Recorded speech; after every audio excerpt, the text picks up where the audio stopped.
والعاقبۃ للمتقین والصلاة والسلام علی سید الانبیاء والمرسلین وعلى آلہ واصحابہ الطیبین الطاہرین اما بعد فاعوذ باللہ من الشیطان الرجیم بسم اللہ الرحمن الرحیم وَأَمَّا بِنِعْمَةِ رَبِّكَ فَحَدِّثْ صدق اللہ العظیم۔ قابل صد احترام صدر جلسہ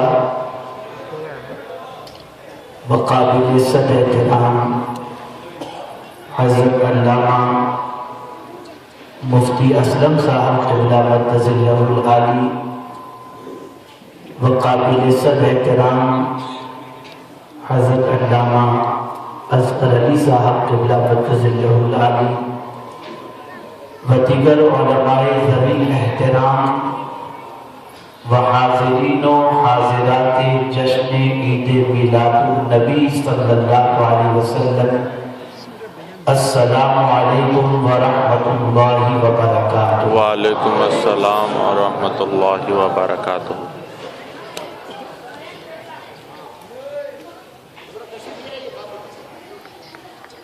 میرے پیارے آقا صلی اللہ علیہ وسلم کے پیارے دیوانوں،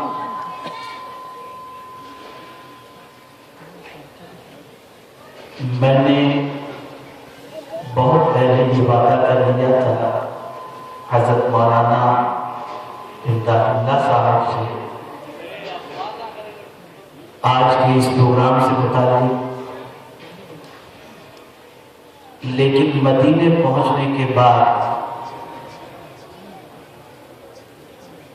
وہاں کی آب و ہوا، وہاں کا روحانی منظر، وہاں کا کیف و سرور، اور پھر اعلیٰ حضرت عظیم البرکت امام عشق و محبت کا وہ شعر بھی کہ پھر کے گلی گلی تباہ ٹھوکریں سب کی کھائیں کی، دل کو جو عقل دے خدا تیری گلی سے جائیں کیوں، سبحان اللہ۔ رخصت قافلہ کا شور گشت سے ہمیں اٹھائے کیوں، سوتے ہیں ان کے سائے میں کوئی ہمیں جگائے، سبحان اللہ سبحان اللہ۔ جی نہیں چاہ رہا تھا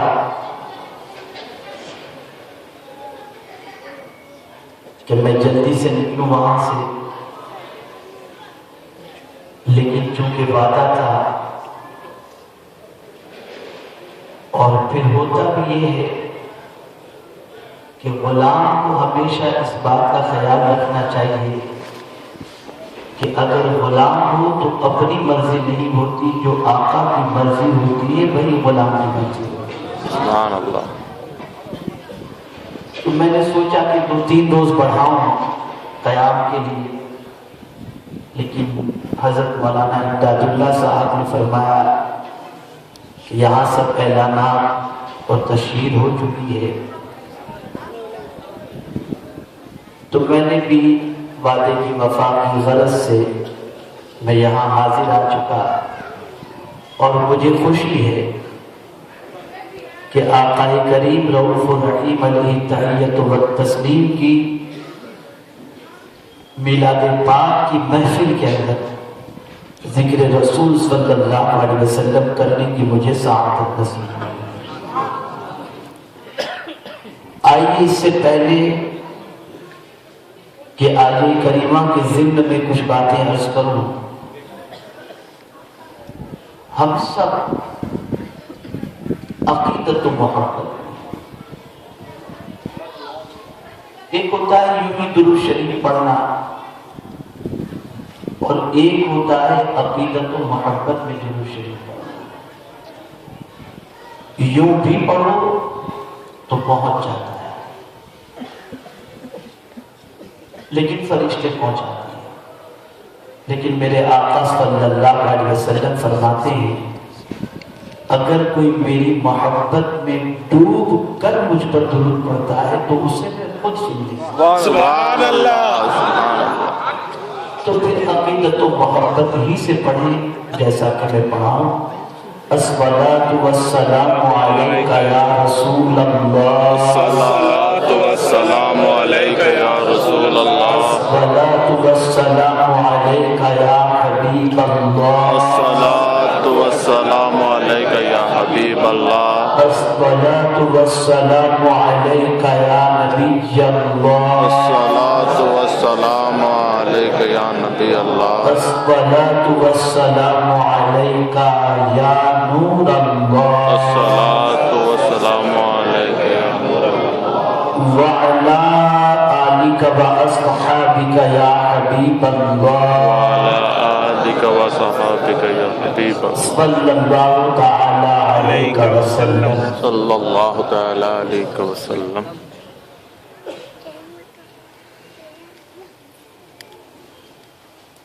ابھی مدینے کے سفر میں ایک نعت بارگاہ رسالت مآب صلی اللہ علیہ وسلم میں پیش کرنے کی ساتھ سبحان اللہ. سرکار حضور مفتی اعظم ہند علیہ رحمت والرضوان کے فیضان سے اس کے چند اشعار میں سناتا ہوں. دیکھ لے خواب میں جو بھی شہیدی کی صورت. سبحان اللہ. دیکھ لے خواب میں جو بھی شہیدی کی صورت اس کی آنکھوں میں جچے نہ پھر کسی کی صورت.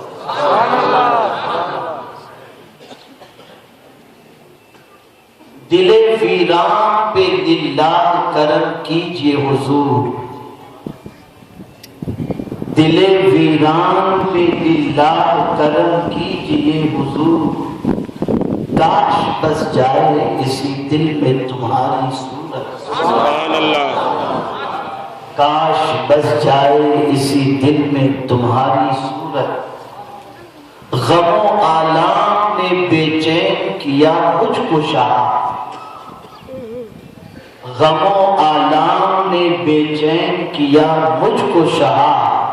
تم جو چاہو تو بنے پھول یہ غم کی صورت. تم جو چاہو تو بنے پھول یہ غم کی صورت. توجہ چاہوں گا کوئی افسر نہ صحابی کا ہوا نہ ہو. کوئی افسر نہ صحابی کا ہوا ہے نہ ہو. ان کی آنکھوں میں بسی ہے نبی کی صورت. ان کی آنکھوں میں سمائی ہے نبی کی صورت. قبر میں دیکھ کے شاکر یوں پکارے اے کاش. قبر میں دیکھ کے شاکر یوں پکارے اے کاش. میرے داتا میرے سرور ہیں یہ نوری صورت. سبحان اللہ. میرے داتا میرے سرور ہیں یہ نوری صورت. میرے پیارے آقا صلی اللہ تعالی علیہ وسلم کے پیارے دیوان آقا کریم رؤوف الرحیم علیہ تحیت و تسلیم کی یہ محفل جو سی ٹی مارکیٹ میں اس وقت بنگلور کی سرزمین پر منعقد کی گئی ہے.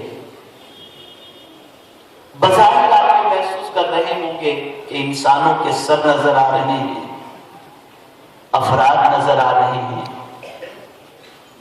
اور ہم بس آ گئے ہیں, بیٹھے ہیں, سن رہے ہیں, سنیں گے, سیکھیں گے اور چلے جائیں گے. لیکن آپ نہیں جانتے اس محفل کی عظمت کیا ہے, اس محفل کی برکت کیا ہے. ایک واقعہ عرض کروں گا, اس سے محفل کی برکت کا اندازہ آپ کو لگے گا. آقا کریم رؤوف الرحیم علیہ تحیت و تسلیم درس دیا کرتے. اور سرکار مدینہ صلی اللہ تعالی علیہ وسلم کی اس محفل کے اندر ایک یہودی بچہ آ کر کے بیٹھا کرتا. رسول گرامی وقاص صلی اللہ تعالی علیہ وسلم اپنی محفل میں ایک مرتبہ اس بچے کو نہیں پاتے تو صحابہ کرام علیہم الرضوان سے فرمایا کہ آج کیا بات ہے کہ وہ بچہ نظر نہیں آ رہا. صحابہ نے عرض کیا فداک بأبی انت و امی یا رسول اللہ صلی اللہ تعالی علیہ وسلم. وہ بچہ بیمار ہو گیا. علی ہے رحمت عالم نور مجسم فخر آدم و بنی آدم صلی اللہ علیہ وسلم نے صحابہ سے فرمایا چلو چلتے ہیں اس کی عیادت کے لیے. آقا کریم صلی اللہ علیہ وسلم اس بچے کی عیادت کے لیے تشریف لے گئے. دیکھا بچہ بستر مرگ پر ہے. سرکار مدینہ صلی اللہ علیہ وسلم نے عیادت فرمائی اور عیادت فرمانے کے بعد میرے آقا صلی اللہ علیہ وسلم وہاں سے لوٹے. ابھی تھوڑا سا سرکار صلی اللہ علیہ وسلم چلے ہی تھے کہ پھر سرکار صلی اللہ علیہ وسلم اس بچے کی طرف پلٹے اور ارشاد فرمایا بیٹا کلمہ کیوں نہیں پڑھنے؟ کلمہ کیوں نہیں پڑھنا؟ اس بچے نے اپنے باپ کی طرف اشارہ کیا جو یہودی باپ اس کا سامنے کھڑا تھا. تو باپ نے اپنے بیٹے سے کہا بیٹے جو محمد صلی اللہ علیہ وسلم کہتے ہیں ویسا ہی کرو. سرکار صلی اللہ علیہ وسلم نے کلمہ پڑھایا. بچے نے کلمہ پڑھا. حضور صلی اللہ علیہ وسلم محفل اس کے پاس سے روانہ ہوئے اور اس کے بعد ابھی تھوڑا سا سفر سرکار نے طے کیا ہوگا کہ اطلاع ملی کہ اس بچے کا انتقال ہو گیا. حدیث کی کتاب کے اندر یہ واقعہ ہو ہے. کیا سبق ملا؟ سبق یہ ملا کہ ذکر رسول صلی اللہ علیہ وسلم کی محفل میں آنے والے یہودی بچے کو ایمان کی دولت مل گئی. سبحان اللہ سبحان اللہ. میرے پیارے آقا صلی اللہ تعالی علیہ وسلم کے پیارے دیوانوں ان محفلوں کو معمولی محفلیں نہ سمجھو. ان محفلوں کو عام محفلوں کی طرح نہ سمجھو. یہ وہ محفلیں ہیں جن کی تلاش میں فرشتے چکر لگایا کرتے ہیں ڈھونڈا کرتے ہیں. اس لیے کہ اللہ کے رسول صلی اللہ تعالی علیہ وسلم کا ذکر یہ رب قدیر جل جلالہ کی سنت مبارکہ ہے. میں ذکر پر پھر کبھی انشاءاللہ گفتگو کروں گا. آج مجھے آپ کو بتانا یہ ہے کہ یہ محفلیں ہی ہیں جس کی وجہ سے عشق مصطفیٰ صلی اللہ علیہ وسلم ہمارے سینے کے اندر پیدا ہوتا ہے. عظمت رسالت مآب صلی اللہ علیہ وسلم ہمارے سینے کے اندر انگڑائیاں لیتی ہے. اللہ کے رسول صلی اللہ علیہ وسلم کے قرب کی دولت اور رسول اعظم کی محبت کی دولت ہمیں نصیب ہوتی ہے. میرے پیارے آقا صلی اللہ علیہ وسلم کے پیارے دیوانوں آپ ذرا سوچو تو صحیح. رسول اعظم صلی اللہ علیہ وسلم کی یاد کی محفلیں اللہ اللہ صحابہ تلاش میں نکلتے تھے. لوگ کہتے ہیں کہ میلاد مصطفیٰ صلی اللہ علیہ وسلم کی محفل منانے سے کیا نصیب ہوتا ہے؟ اس میں اسراف ہے فضول خرچی ہے. میں ان سے پوچھتا ہوں حضرت عباس رضی اللہ تعالی عنہ اپنے بچوں کے ساتھ تشریف فرماتے اور رسول اعظم صلی اللہ علیہ وسلم پہنچتے ہیں. اللہ اکبر. آقا کریم صلی اللہ علیہ وسلم نے ارشاد فرمایا عباس کیا کر رہے ہیں؟ ارشاد فرمایا کرتے ہیں یا رسول اللہ صلی اللہ تعالی علیہ وسلم آپ کی میلاد اور آپ کی ولادت کا تذکرہ کرتے ہیں. آپ کے ذکر پاک کی محفل کو سجائے ہوئے ہیں. سرکار نے جب یہ سنا ارشاد فرمایا حل لکم شفاعتی تمہارے لیے میری شفاعت حلال ہو. سبحان اللہ سبحان اللہ.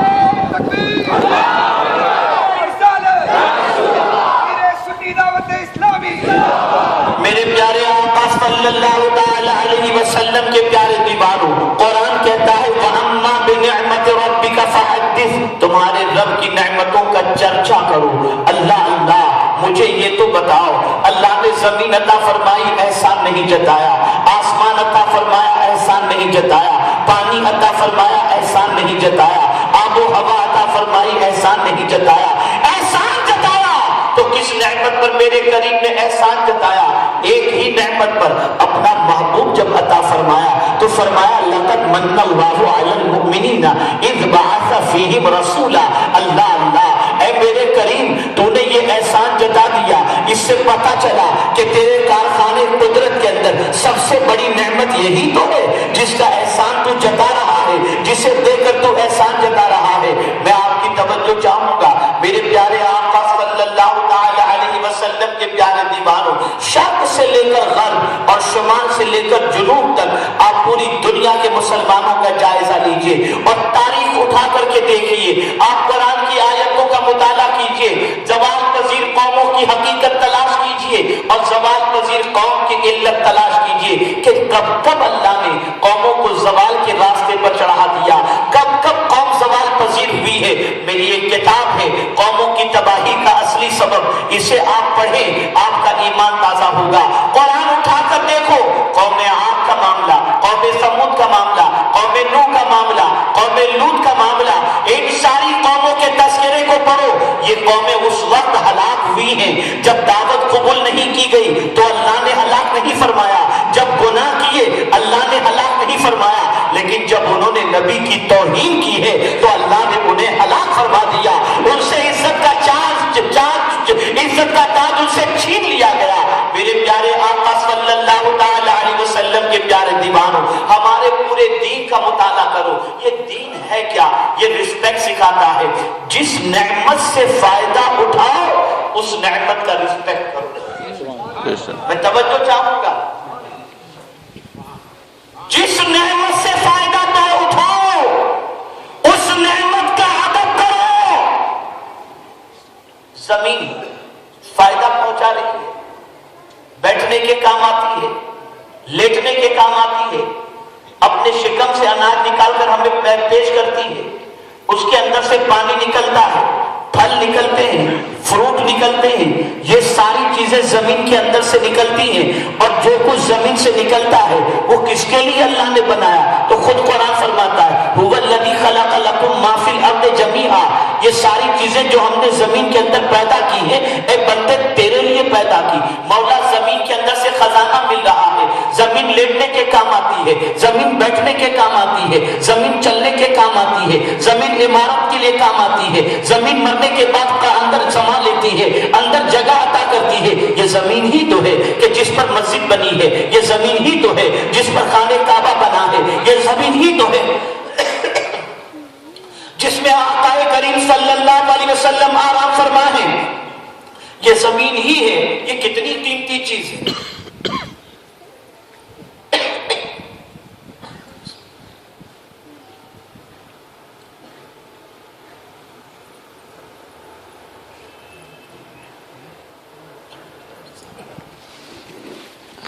یہ زمین کتنی قیمتی چیز ہے، تو میرے کریم نے فرما دیا تم اس زمین سے فائدہ اٹھاتے ہو، زمین کا ادب کرو۔ مولا زمین کا ادب کیا ہے؟ فرمایا وَلَا تَمْشِ فِي الْأَرْضِ مَرَحًا، زمین پر اکڑ کے مت چلو۔ سبحان اللہ، نہ کرنا زمین کے اوپر، کیا ہوگا؟ چھین لی جائے گی زمین، اکھاڑ دیے جاؤ گے، زلزلے آئیں گے، تباہی مچ جائے گی۔ زمین کا رسپیکٹ کرو، زمین کا ادب کرو۔ میرے پیارے آقا صلی اللہ تعالی علیہ وسلم کے پیارے دیوانوں، یہ تو ہر زمین کے حوالے سے ایک عام اعلان کہ زمین پر اکڑ کے مت چلو۔ اب جو لوگ نبی کو معاذ اللہ اپنے جیسا کہتے ہیں، میں ان سے ایک سوال پوچھتا ہوں، مجھے بتاؤ کیا زمین زمین برابر ہے؟ ایک زمین ہندوستان کی، ایک زمین پاکستان کی، ایک زمین سعودی کی، ایک زمین انگلستان کی، لیکن جب زمین کو ہم دیکھتے ہیں تو اسی زمین کے اندر مسجد نبوی شریف میں ریاض الجنہ بھی موجود ہے. سبحان اللہ. اس ریاض الجنہ کا معاملہ یہ ہے کہ فرمایا گیا یہ ٹکڑا جسے ریاض الجنہ کہا جاتا ہے یہ جنت کی کیاری ہے. قیامت میں جنت کے ساتھ اسے ملا دیا جائے گا. سبحان اللہ. زمین زمین برابر نہیں, زمین زمین برابر نہیں. جامع مسجد میں نماز پڑھو یا محلے کی مسجد میں نماز پڑھو, فرق. مجھے بتاؤ, ساری زمین کا مالک خدا ہے, لیکن اگر کوئی حرم مکہ میں جا کر نماز پڑھے تو 1,00,000 ثواب, مدینے میں جا کر مسجد نبوی شریف میں نماز پڑھے تو 50,000 کا ثواب, بیت المقدس میں جا کر نماز پڑھے تو 50,000 کا ثواب. مولا ساری زمین کا مالک تو. اب ایک گنہگار انسان, غریب انسان نہ مکہ جا سکتا ہے نہ مدینے نہ بیت المقدس. اب یہ ثواب لائے تو کہاں سے لائے؟ زمین زمین برابر نہیں, ثواب لائے تو کہاں سے لائے؟ تو فرمایا گیا گھبرانے کی بات نہیں ہے, دل میں ارادہ تو کر لے, نیت تو کر لے, مال تیرے پاس وہی ہے, ثواب دینا تو میرے قبضے کو, تو نیت کر لے ثواب. اب یہاں قرآن کی آیت پیش کروں گا, میں دلیل کے طور پر پیش کروں گا. ابھی آپ مکے بھی نہیں پہنچے, مدینے بھی نہیں پہنچے, اللہ کے گھر کے پاس بھی نہیں پہنچے, رسول اللہ صلی اللہ علیہ وسلم کے پاس بھی نہیں پہنچے, ادھر نکلے اور موضوع آگے ہو گئے.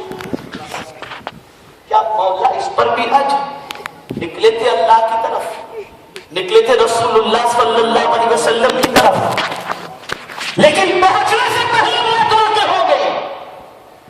ہندوستان میں اپنے گھر سے نکلے تھے, ایک قدم نکالا رو نکل گئے, کیا ہوگا؟ تو میرے کریم نے فرمایا وَمَنْ يَخْرُجْ مِنْ بَيْتِهِ مُهَاجِرًا إِلَى اللَّهِ وَرَسُولِهِ ثُمَّ يُدْرِكُ الْمَوْتَ فَقَدْ وَقَعَ أَجْرُهُ عَلَى اللَّهِ. مل گیا اسے. اب تو یہ کہا جاتا ہے کہ 3 مسجدوں کے لیے بس نکلا جائے, اور مدینے جاؤ تو صرف مسجد نبوی شریف کی نیت سے جاؤ, حضور صلی اللہ علیہ وسلم کی بارگاہ کی حاضری کی نیت سے نہ جاؤ. اور آقا کریم صلی اللہ علیہ وسلم فرماتے ہیں کہ جو شخص مدینے اس نیت سے آئے کہ میری زیارت کے علاوہ اور کوئی اس کی نیت ہی نہ ہو, سرکار فرماتے کل بروز قیامت وہ میرے پڑوس میں ہوگا. سبحان اللہ. یہ پتہ نہیں کہاں سے حضور کی محبت کا دعویٰ کرتے ہیں اور کہاں سے لا کر حضور سے رشتہ توڑنے کی بات کرتے ہیں. میں ایک بات بتاؤں, یہ آپ سمجھ لیں, اختلاف کو تھوڑا سا سمجھیں. یہ جو انٹرنل ڈسپیوٹ جو ہے یہ اس کو تھوڑا سا سمجھیں, اور پڑھے لکھے حضرات ہوں گے تو میں کہوں گا کہ غور سے سمجھیں, انشاءاللہ بات سمجھ. اہل سنت و جماعت کا ایم, مقصد, بنیادی عقیدہ یہ ہے کہ شان الوہیت اور شان رسالت محمد صلی اللہ علیہ وسلم میں رائے کے دانے کے برابر بھی کہیں سے توہین نہ ہو. بے شک. سبحان اللہ. یہ ہمارا ایم ہے اور یہ ہمارا. سنی تھوڑا بے عمل ضرور ہوگا لیکن گستاخ نہیں. بے شک.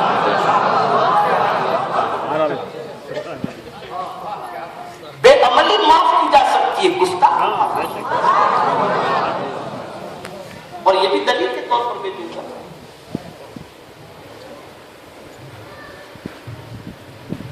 حضرت آدم علیہ السلام باہر تھے,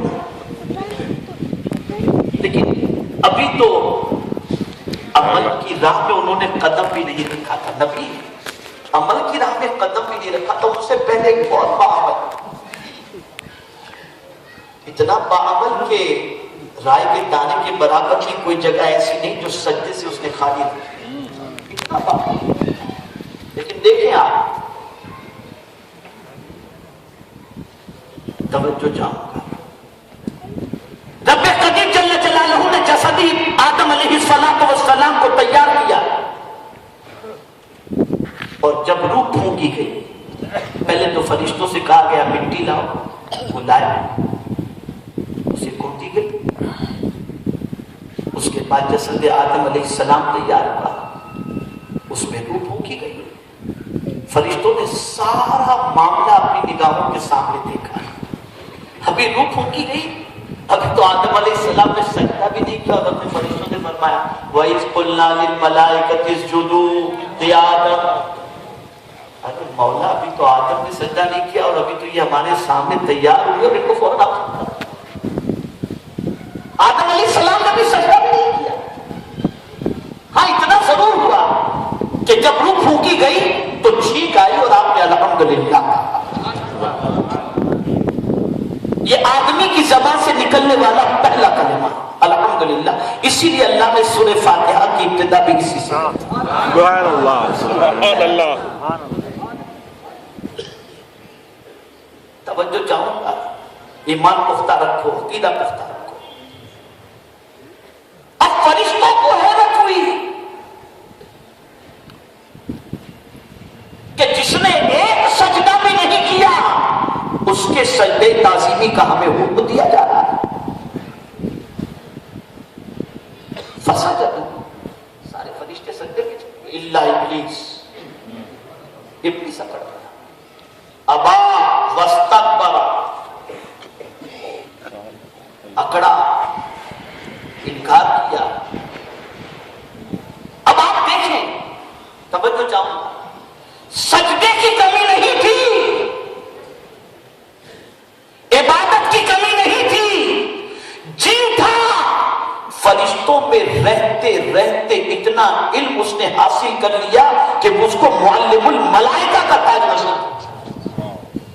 لیکن میرے کریم نے نبی کی معمولی توہین پر اس کی عبادت کو نہیں دیکھا کہ کتنا سجدہ گزار ہے یہ، کتنا عابد ہے یہ. نہیں دیکھا اللہ نے، اخرج، نکال دیا اسے، جنت سے باہر کر دیا. اب یہاں بات ایک اچھی آ رہی ہے، عقیدے کی گفتگی کی تو بتا دوں.